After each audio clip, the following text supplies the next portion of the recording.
नमस्ते स्टूडेंट्स। तो आज हम पार्ट 5 देखने जा रहे हैं mechanical properties of fluids.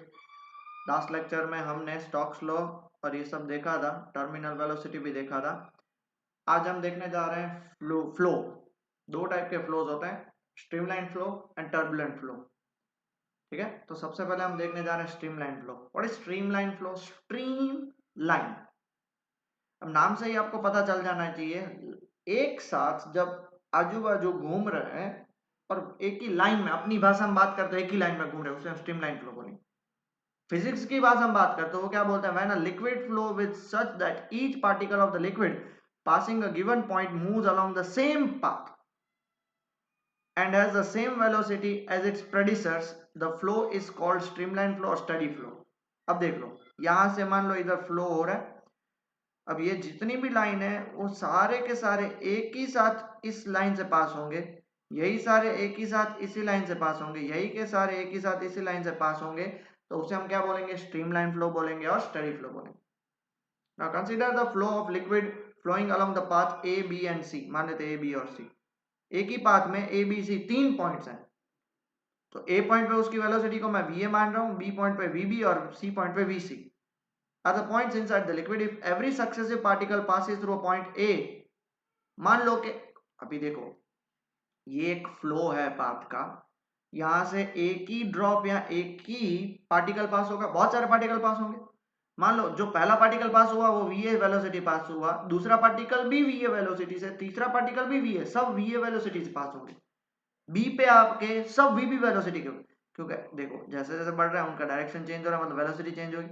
But अगर जो यहां से जो भी पास होगा सब सेम वेलोसिटी पास होंगे, यहां से जो भी पास होगा सब सेम वेलोसिटी पास होंगे, उसको हम क्या बोलेंगे? स्ट्रीमलाइन फ्लो बोलेंगे। Okay, with constant velocity V A directed along tangent A, then through all the point with constant velocity v be directed along the tangent b, and through all the points c with constant velocity vc, the flow is said to be steady, orderly or streamlined। streamline मतलब एक ही flow में, steady flow, सारे के सारे उस point से एक ही velocity से पास हो रहे हैं।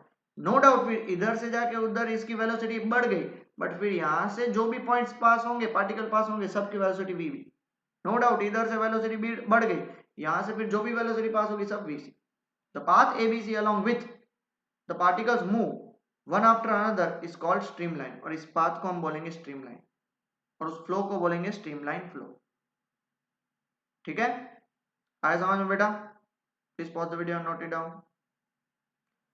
Now the particle velocity of a particular point remains constant with the time, जैसे मैंने बताया ना, with time यहाँ की वेलोसिटी कांस्टेंट रहेगी, बट एट डिफरेंट पॉइंट में और मे नॉट बी सेम।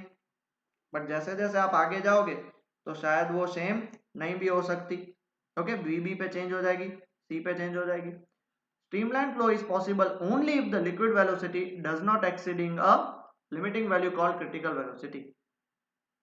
एक पर्टिकुलर वेलोसिटी से कम रहेगी वेलोसिटी तो ही वो स्ट्रीमलाइन होगा, उससे ज्यादा बढ़ गई तो स्ट्रीमलाइन नहीं हो सकता। And the fixed path followed by an orderly procession of particles in the steady flow is called streamline. और ये जो फिक्स्ड पाथ से पास हो रहा है उसे हम क्या बोलेंगे? स्ट्रीमलाइन बोलेंगे। In figure the curve ABS represent the streamline, जैसे हमने आगे देख लिया, and a streamline may be defined as a path, वो एक पाथ है, the tangent to which at any point gives the direction of flow of liquid at that point। ये एक पर्टिकुलर पाथ और यहाँ पे आप टेंजेंट बनाओगे तो वो उस पॉइंट पे उस लिक्विड का डायरेक्शन बताएगा और उस फ्लो का डायरेक्शन बताएगा। और आपको पता है कि ये पाथ क्या है आपका? ये पाथ क्या है? कर्व्ड पाथ है। तो कर्व्ड पाथ पे आपको पता है कि भाई उसका यहाँ पे आपको बताना हो कि भाई इधर इसका डायरेक्शन क्या होगा तो डायरेक्शन क्या होगा? टेंजेंशियल। इधर उसका डायरेक्शन टेंजेंशियल, इधर उसका डायरेक्शन टेंजेंशियल।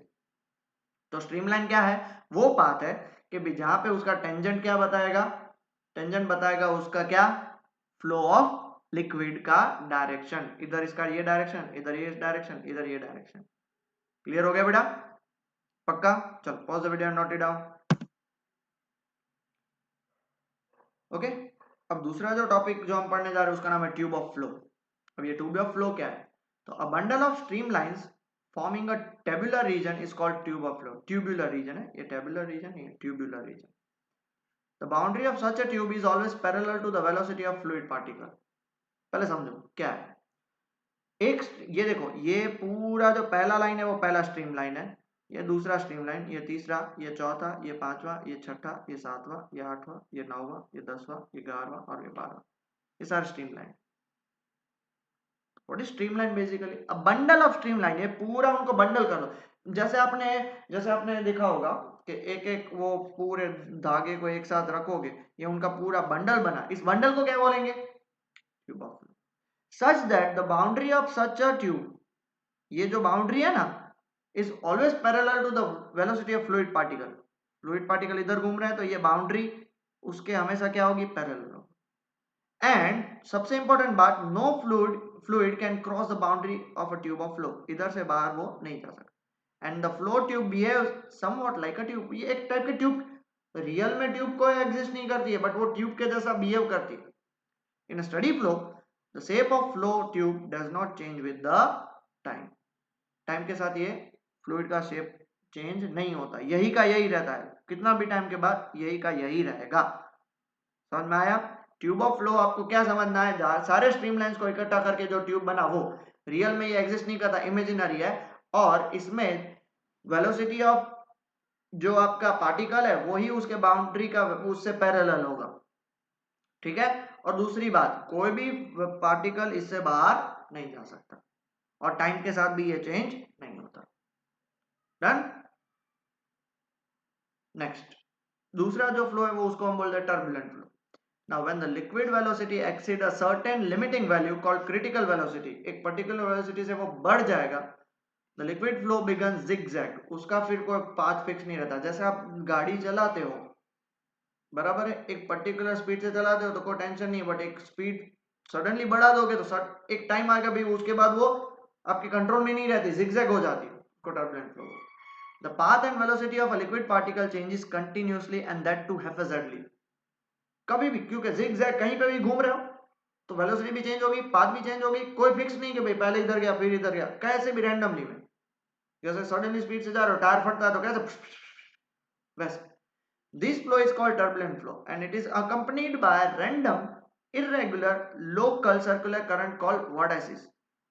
और ये देखो ऐसे छोटे छोटे वोर्टिसेस बन जाएंगे। Okay, as shown in figure. A jet of air striking a flat plate. यहां से आप हवा फेंक रहे हो, ये प्लेट है, उसको प्लेट है, उससे पहले ये जो सारा है, ये सारा क्या है? ये स्ट्रीमलाइन फ्लो है। अब वो किसी से टकरा है, उसके बाद देखो उसका ये सारे वोर्टिसेस बनने स्टार्ट हो गए, इसको हम क्या बोलेंगे?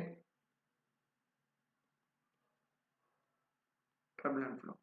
ओके, और ये जो ये प्लेट है वो बिल्कुल इसके परपेंडिकुलर है, इसलिए वो टकरा के आगे तो जाएंगे हवा, तो वो क्या बन जाता है? वोर्टिसेस बन जाता है। Perpendicular to cause is flow turbulent. और ये सिंस ये प्लेट ऐसा जरूर नहीं है पैरेलल रखा, मान लो ऐसे भी रख देते आप प्लेट तो भी टकरा के ऐसा बन जाता, बट कुछ एंगल पे रखना चाहिए। समझ में आया? पक्का? तो टर्बुलेंट फ्लो क्या होता है? एक पर्टिकुलर वेलोसिटी से बढ़ के वेलोसिटी से कोई ट्रैवल करेगा तो उसके कारण वेलोसिटी लिक्विड ऑफ फ्लो जो है वो liquid flow in a zigzag manner, उसके कारण path and velocity of that liquid continuously change हो जाता है, उसको हम बोलते हैं टर्बुलेंट फ्लो। और वो एक टाइप के वोर्टिसेस बनाना स्टार्ट कर देता है। ठीक है, बना लिया डायग्राम? ये रहा देखो, जैसे ही पानी आ रहा है, देखो ये पूरा फ्लो आप देख पा रहे हो, ये पूरा flow streamline flow parallel. But जैसे ही वो आगे बढ़ता जाएगा, यहाँ से वो टर्बुलेंट टकरा रहा है, टर्बुलेंट, यहाँ से और आगे बढ़ता है, पूरा फ्लो क्या हो गया? टर्बुलेंट हो गया। ये देख लो टर्बुलेंट फ्लो। यहाँ पे सारे पैरेलल थे, यहाँ पे हैफेजर्ली घूमते रहते हैं। This is the basic difference. अब रियल लाइफ के साथ आप इंप्लीमेंट करने की ट्राई करो, ये देखा ही होगा ऐसा किसी ना किसी ने, एज इट इज ये नहीं देखा, बट कैसा यही एज इट इज तो देखा ही होगा, इस जैसा तो किसी ने देखा होगा। तो अब रियल लाइफ के साथ उसको क्या करो? रिलेट करो, मजा आएगा पढ़ने में। ठीक है? Okay, next, properties of streamline. In a steady flow no two streamline can cross each other. Streamline हमेशा क्या होती है? एक दूसरे से पैरेलल, तो टकराएंगे नहीं। अगर मान लो वो टकराती है तो इधर उसके दो डायरेक्शन होंगे, और स्ट्रीमलाइन का हमेशा क्या होता है? डायरेक्शन एक ही होता है। Now if they do so the fluid particle at that point will have two different direction and this will destroy the study nature of the fluid flow. Fluid flow का study nature, that streamline nature, क्या बोलता है? वो एक ही direction में जाता है। अगर वो इंटरसेक्ट हुआ तो दो डायरेक्शन होगा, जो पॉसिबल नहीं। and the tangent at any point on the streamline gives the direction of velocity of fluid particles at that point. ये भी हमने देखा है कि भाई इधर टेंजेंट बनाएंगे तो इधर उसकी वेलोसिटी होगी. Okay. Next, greater the number of streamlines passing normally through a section of fluid, larger is the fluid velocity at that section. जितने ज्यादा स्ट्रीमलाइंस इससे पास होंगे उतनी उसकी वेलोसिटी ज्यादा होगी. ठीक है. Fluid velocity remains constant at any point of streamline, but it may be different at different points of the same streamline. ये स्ट्रीमलाइन है, मान लो इस पॉइंट पे हमेशा कोई भी पार्टिकल पास होगा उसकी वेलोसिटी मान लेते हैं ए, वो फिक्स होगी.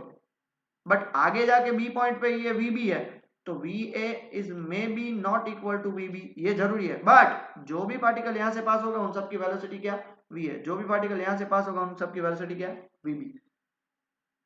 ठीक है. डन. लिख लिया बेटा, बहुत इंपॉर्टेंट है थियरी में.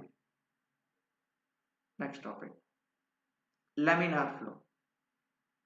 When the velocity of the flow of a liquid is less than its critical velocity, जैसे बता ना critical velocity is come, the liquid flows steadily, easily, streamline flow.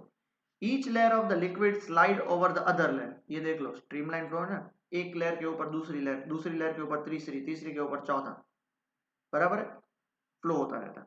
It behaves is as if different laminar sliding over one another. laminar मतलब एक दूसरे के ऊपर sheet flow हो रही है, and such a flow is called laminar flow, और उस फ्लो को laminar flow कहते हैं.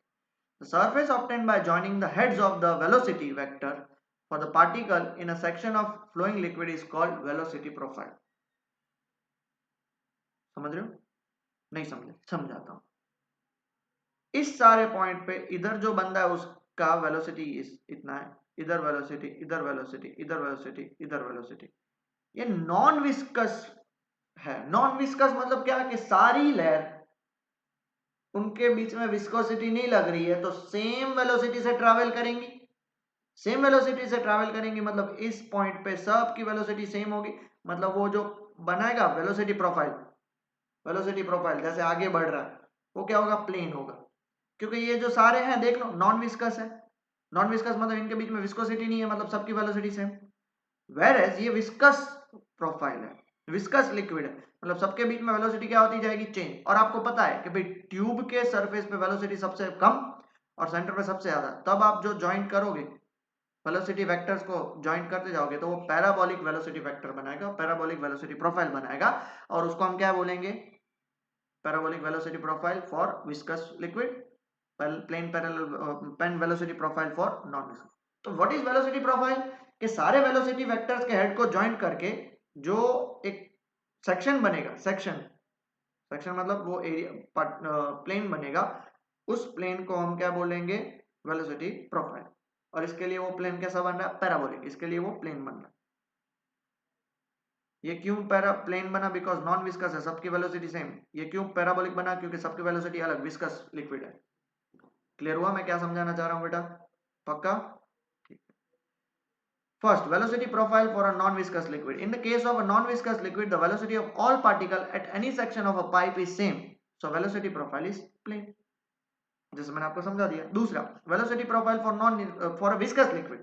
तो when a viscous liquid flows through a pipe, तो आपको पता है कि ये पाइप है, तो सेंटर पे वेलोसिटी सबसे ज्यादा, फिर कम, फिर कम, फिर कम, फिर कम, फिर कम और फिर कम. पूरा प्रोफाइल ऐसे बनेगा. The velocity of layer at the axis is maximum, ये देखो axis पे, and the velocity decreases as we go towards the surface or the wall of the pipe and becomes zero for the layers in contact with the pipe. और जो ये contact with the pipe है वो layer zero हो जाएगा, वो हमने coefficient of viscosity में पढ़ा है. Hence the velocity profile for a viscous liquid is parabolic. Parabolic बनेगा. समझे? डायग्राम का जो एक्सप्लेनेशन था वो मैंने आपको बता दिया. अब मैं आपको दो प्रैक्टिकल एग्जांपल बता रहा हूं जहां पे लैमिनार और टर्बुलेंट फ्लो बताएगा. अब देखो ये लैमिनार फ्लो, सबकी वेलोसिटी आप देख सकते हो, स्ट्रीमलाइन का ही एग्जांपल समझ सकते हैं. ये पॉइंट ट्रांजिशन है. ट्रांजिशन मतलब यहाँ पे उसके बाद वो टर्बुलेंस बनना स्टार्ट हो जाएगा. देखो ये सारे टर्बुलेंट, कोई फिक्स पाथ नहीं. ये तो आपने डेली देखा ही होगा. क्या है पता है? अगरबत्ती से निकला हुआ धुआं. समझे? क्लियर हुआ? स्टार्टिंग में लेमिनार सब एक ही प्लेन पे ट्रैवल कर रहे हैं, सबका वेलोसिटी सेम होगा, यहाँ पे टर्बुलेंट होगा। एक और एग्जांपल ये रहा, देखो ये तो सबने देखा घर पे, ये लेमिनार फ्लो है। जैसे बीच में आपने ग्लास रख दिया, फिर वहां से जो पानी निकलता रहता है वो क्या है, टर्बुलेंट फ्लो है। घर पे आप ट्राई भी कर सकते हो दोनों, आपको आइडिया आ जाएगा। इसको देखने के लिए आपको क्या करना पड़ेगा, थोड़ा लाइट होगी तो पता चलेगा, वैसे ये तो आप इजीली लाइट के अंदर देख सकते हैं। क्लियर हुआ बेटा, पक्का? तो I hope I have made myself very clear. आपको टर्बुलेंट, लेमिनार और तब बोले थे स्ट्रीमलाइन और laminar, yes they can be considered one but they are not equal. Laminar में वो एक ही प्लेन में फ्लो हो रहा है, स्ट्रीमलाइन मतलब वो एक ही लाइन जो एक पूरी उनकी स्ट्रीम है उसमें फ्लो हो रहा है, समझ रहे हो? और टर्बुलेंट फ्लो तो पता ही है क्रिटिकल वेलोसिटी से बड़ा, और तो वो टर्बुलेंट क्रिटिकल वेलोसिटी से कम, तो लेमिनार और स्ट्रीमलाइन। ठीक है बेटा, तो अब हम क्रिटिकल वेलोसिटी के बारे में पढ़ेंगे। आप बोल रहे थे ना सर क्रिटिकल वेलोसिटी कब से करे जा रहे हो, तो ये क्रिटिकल वेलोसिटी है क्या? चलो, the critical velocity of a liquid is that limiting value of its velocity of flow up to which flow is streamline and above which the flow becomes turbulent. उससे पहले फ्लो स्ट्रीमलाइन, उसके बाद turbulent.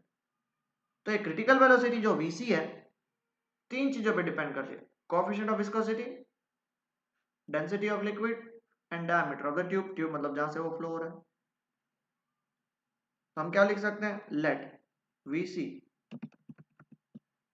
उसका हम derivation कर रहे हैं, एटा का पावर ए, रो का पावर बी और डायमीटर का पावर सी। प्रोपोर्शनलिटी हटाएंगे तो के, एटा का पावर ए, रो का पावर बी और डी का पावर सी। अब वीसी का डायमेंशनल फॉर्मूला क्या है, m power 0, l power 1, t power -1। एटा का डायमेंशनल फॉर्मूला क्या है, m power 1, l power -1, t power -1। रो का डायमेंशनल फॉर्मूला क्या है, डेंसिटी, डेंसिटी का है m का पावर 1, l का पावर -3 और t का पावर 0। और डायमीटर तो सबको पता है, सिर्फ l का पावर 1। तो देयरफॉर Vc का क्या हो जाएगा, m का पावर 0, l का पावर 1, t का पावर -1। के तो भूल ही जाना, डायमेंशनल फॉर्मूला कांस्टेंट है इसलिए। एटा m का पावर 1, l का पावर -1, t का power -1 power a। Rho m का पावर 1, l का पावर -3, t का पावर 0 b। और d m का पावर 0, l का पावर 1, t का पावर 0 c। ठीक है, अगर आप इसको कंपेयर करो तो देखो m का पावर a b कुछ भी नहीं है तो 0 हो जाएगा, therefore a plus b is equal to 0। फिर l का पावर इधर 1 है, इधर -a -3b plus c। 1 is equal to -a -3b plus c। 1 is equal to -a -3b plus c। ठीक है, next -1 is equal to -a, खत्म, -1 is equal to -a। Solving a की वैल्यू 1, b की वैल्यू -1 और c की वैल्यू -1। देयरफॉर vc क्या मिलेगा, k, एटा का पावर a, रो का पावर -1, d का power -1। Therefore vc is equal to क्या हो जाएगा, k एटा रो बाय d। तो इसका मतलब आप देख सकते हो जितना एटा ज्यादा उतना क्रिटिकल वेलोसिटी ज्यादा होगी, कोएफिशिएंट ऑफ विस्कोसिटी ज्यादा उतना क्रिटिकल वेलोसिटी ज्यादा होगी ना। और रो और डी जितना कम उतनी क्रिटिकल वेलोसिटी ज्यादा। तो इससे हमें क्या पता चल सकता है कि the flow of liquid of higher viscosity and lower density, viscosity ज्यादा डेंसिटी कम, और वो भी नैरो ट्यूब से, तो उसका पाइप क्या, उसका स्ट्रीम फ्लोज क्या होंगे, स्ट्रीमलाइन होंगे। And the flow of liquid of lower viscosity and higher density through broad pipe tend to become turbulent. मैं आपको एग्जांपल बताता हूँ, जितने बड़े बड़े पाइप से पानी जाता है ना वो टर्बुलेंट हो जाता है, छोटे पाइप से स्ट्रीमलाइन फ्लो में बहुत दूर तक जाता है, ये आपने भी देखा होगा। Because in that case the critical velocity will be very small, क्योंकि डायमीटर ऑफ पाइप छोटा, डायमीटर पाइप बड़ा कर दोगे उससे जो पानी निकलता है ना वो हमेशा टर्बुलेंट ही निकलता है। छोटे पाइप से आप पानी निकालोगे ना वो ऐसा आगे जाके स्ट्रीमलाइन निकलता है कि आप इजीली देख सकते हो। ठीक है, क्लियर हो गया बेटा इतना? चलो pause the video and note it down. Okay students, तो जैसे हमने देख लिया, राइट, हमारा एग्जांपल आपको सामने था ही, मैंने आपको बताया था किचन में आप नल चालू कर दो, बराबर है, वही आपका लेमिनार फ्लो और टर्बुलेंट फ्लो है, ठीक है ना? क्लियर हुआ? ओके, सो यहाँ पे नेक्स्ट लेक्चर हम देख रहे हैं रेनॉल्ड्स नंबर। रेनॉल्ड्स नंबर क्या होते हैं? तो जैसे मैंने आपको बताया कि भाई टर्बुलेंट फ्लो और लेमिनार फ्लो जो होते हैं वो क्रिटिकल वेलोसिटी पे डिपेंड करते हैं। ये भी एक बहुत बड़ा फैक्टर है, और ये फैक्टर बेसिकली है क्या? तो Reynolds number it is a dimensional less parameter, dimension है ही नहीं उसका, whose value decides the nature of flow of liquid through a pipe। ये एक नंबर है जिससे पता चलेगा कि जो वो फ्लूइड है वो लेमिनार है या फिर टर्बुलेंट है। इसका ये फॉर्मूला है, R E is equal to rho V D by N. Rho is density of fluid liquid, V is velocity of liquid, D is the diameter of the pipe जहां से वो निकल रहा है, और eta is the coefficient of viscosity of the liquid. ठीक है, बताता हूं, देखो मान लेते हैं if R E lies between 0 to 2000, 0 to 2000 the liquid flow is streamline. अगर 3000 से बड़ा तो टर्बुलेंट, एंड 2000 एंड 3000 के बीच में तो वो अनस्टेबल है। अनस्टेबल मतलब कभी भी टर्बुलेंट हो सकता है, कभी भी स्ट्रीमलाइन या लेमिनार हो सकता है। तो 0 से लेके 2000 वो क्या हो जाएगा? स्ट्रीमलाइंड हो जाएगा। 2000 से 3000 वो क्या हो जाएगा? वो अनस्टेबल हो जाएगा। एंड 3000 से बड़ा तो वो क्या हो जाएगा? टर्बुलेंट हो जाएगा। ठीक है, the flow of the liquid is unstable, it may change from laminar and to turbulent and vice versa. The exact value at which the turbulence sets in fluid is called critical Reynolds number। वो particular value जहां से वो turbulent होना start हो जाएगा उसको हम बोलते हैं क्रिटिकल रेनॉल्ड्स नंबर। वो वेलोसिटी जहां से वो आगे बढ़ना स्टार्ट हो जाएगा उसे हम बोलेंगे क्रिटिकल वेलोसिटी टर्बुलेंट, और यहाँ पे जो वो नंबर जिससे वो क्या बोलते हैं आगे वो टर्बुलेंट हो जाएगा उसको हम बोलेंगे क्रिटिकल रेनॉल्ड्स नंबर। क्लियर हुआ? ठीक है, चलो जल्दी से लिख लीजिए। ओके, अब उसका फिजिकल सिग्निफिकेंस क्या है? मान लेते हैं consider narrow tube having a cross sectional area A. एक ट्यूब है जिसका क्रॉस सेक्शनल एरिया ए है, और मान लो उसमें से फ्लूइड है वो पास हो रहा है with velocity v for a time interval del T. v velocity से टाइम पास हो रहा है in time interval del T, तो इसका लेंथ क्या होगा? Length is equal to, length मतलब एक टाइप का बेटा डिस्टेंस है, डिस्टेंस का फॉर्मूला होता है speed into time, velocity into del T. तो अब इसमें इस पूरे पर्टिकुलर ट्यूब के अंदर कितना वॉल्यूम अपना लिक्विड होगा? तो वॉल्यूम का फॉर्मूला क्या होता है? Area into length. एरिया इसका क्रॉस सेक्शन ए है और इसकी लेंथ है वी डेल टी, हो गया area into V del T. तो इसके अंदर मास कितना होगा? वॉल्यूम तो है, तो मास का फॉर्मूला होता है वॉल्यूम इंटू डेंसिटी। ये रहा इतना वॉल्यूम और ये रही उसकी डेंसिटी। ओके, तो इस पे इनर्शियल फोर्स कितना लगेगा? Acting per unit area of the fluid, force acting per unit area मतलब प्रेशर ही बोल सकते हैं, force upon area. What is force? Rate of change of momentum. Force is rate of change of momentum मतलब del m into v. What is area? Area तो यही रहेगा, rate of change of momentum मतलब del m into v by del t, मतलब change of mass into velocity by area. अब del M तो हमने calculate, अब बोलो सर ये कहां से आया? ये rate of change of momentum है, तो उसमें वेलोसिटी कांस्टेंट है, मास चेंज हो रहा है इसलिए del M by del T. वरना हम मास को कांस्टेंट रखते थे del we by D T लिखते थे, बट यहाँ पे क्या आएगा? मास चेंज हो रहा है, वेलोसिटी तो कांस्टेंट ही है, मास बार बार चेंज होगा, बस वही है। तो हमने डेल एम की वैल्यू यहाँ से डाल दी, डेल टी कट हो गया, ए कट हो गया, रो इंटू वी स्क्वायर होगा। रो मतलब क्या होगा? Density, rho into v square. इतना लिख लिया बेटा, पक्का?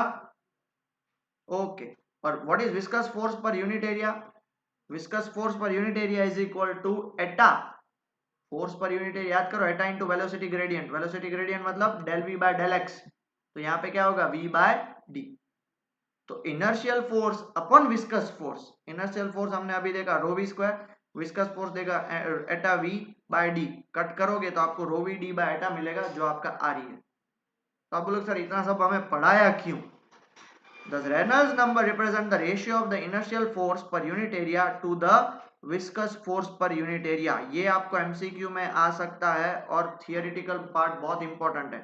Inertial force upon viscous force, inertial force upon viscous force याद रहेगा दिमाग में पक्का.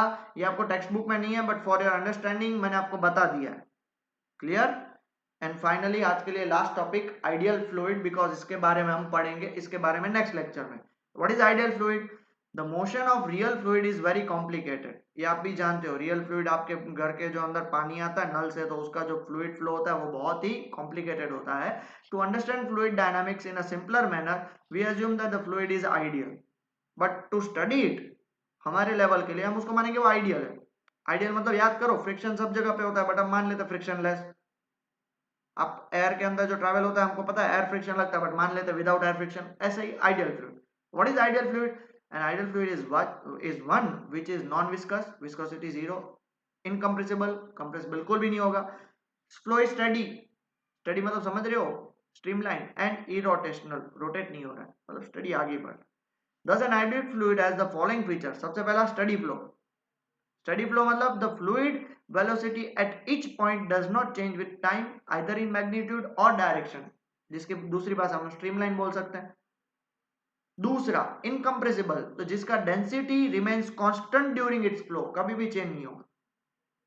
तीसरा non viscous मतलब fluid offers no internal friction, सारे layers of fluids एक दूसरे के ऊपर continue travel करेंगे. Okay, an object moving through this fluid does not experience a retarding force. And चौथा irrotational flow, this means that there is no angular momentum, rotation नहीं हो रहा है. Okay, and a very small wheel placed at any point inside such a fluid does not rotate about its own center of mass. irrotational flow कब होगा? तो उसके बीच में आप एक fluid डाल दो, अगर वो fluid क्या वो छोटा सा wheel डाल दो, अगर वो rotate नहीं हो रहा है मतलब समझ लो कि वो irrotational flow है. अगर rotate होता तो वो कौन सा flow है? rotational flow. But ideal fluid जो हम नेक्स्ट लेक्चर में सब कुछ पढ़ने जा रहे हैं वो इन चारों पे डिपेंड करेगा कि ideal fluid steady flow, incompressible flow, non viscous flow and irrotational. ठीक है, तो आज का लेक्चर हम यहीं पे छोड़ते हैं बेटा. बहुत ही छोटा सा लेक्चर था बट नेक्स्ट लेक्चर काफी बड़ा होगा और ध्यान से पढ़ना पड़ेगा. Till then study well and take care बेटा.